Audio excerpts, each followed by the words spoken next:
One thing I had to admit, voluntarily or involuntarily, was that I had started admiring her.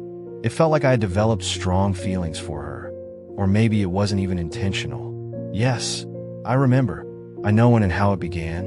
It all happened after an incident during our educational trip to Malleshwaram, home to the astonishing Vrishabhavathi River. We spent a lot of time together, playing and enjoying ourselves. Her presence made those moments so special, I could hardly imagine. My friends called me to join them for fun, but being a peace lover, I chose to sit by myself and enjoy the scenery. I found a spot near a banyan tree where I could get a good view of my surroundings. She was sitting on a bench right in front of me and started talking to me. Honestly, I don't even remember what she was saying. Whatever it was, it just flew over my head. I was staring at her with an embarrassed smile on my face. After a few moments, my eyes met hers. My heart skipped a beat, and I quickly turned away, thinking to myself, what just happened? Could I be starting to like her? No, that can't be right. Meanwhile, she kept talking until one of our teachers called her. We hurried to join the group for a lecture. The teacher explained how a dynamo works and its connection to electricity and fluid mechanics.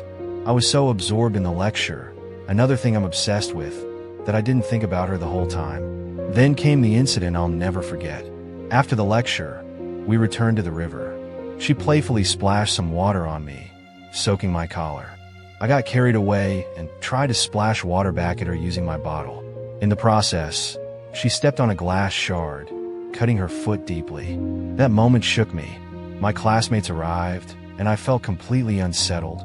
I couldn't forgive myself. Some friends blamed me for what had happened, but she didn't say a word against me. Instead, she insisted, "It's just a small cut. I'll be completely fine. It was just an accident." Hearing her support me, I couldn't even respond. She was taken to rest, and her injury was tended to. Her best friend, Sayo, who was also my good friend and a relative, saw everything. How she got hurt and how worried I was. The next day was a holiday, so I didn't get to talk to her. When Sayo came to my house for some reason, I asked if she had spoken to Arya and inquired about her injury. Sayo promised to ask her and let me know. Without adding much else, I let it go. That night, I couldn't stop thinking about her and wished to see her as soon as possible. I couldn't sleep.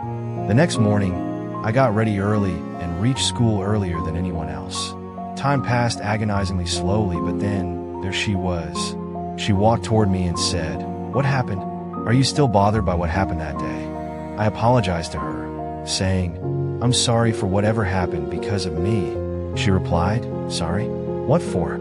It was an accident, not your fault. I know what kind of person you are. You'd never hurt anyone. But honestly, the way you're talking is annoying me. I don't want any formalities between us." I replied, "Okay, I'm sorry." She exclaimed, "Again? If you say that one more time, I won't talk to you." I quickly said, "It's not like I want to say it, but I'm a gentleman." That lame attempt to crack a joke worked, and she laughed. I smiled too. She said, "So, we're friends, right?" I replied, "Yes." And just like that, everything felt right. A short conversation with her was all it took to melt away my anxiousness. I felt more relaxed and better than ever before. We became very good friends, and I cherished every moment of it.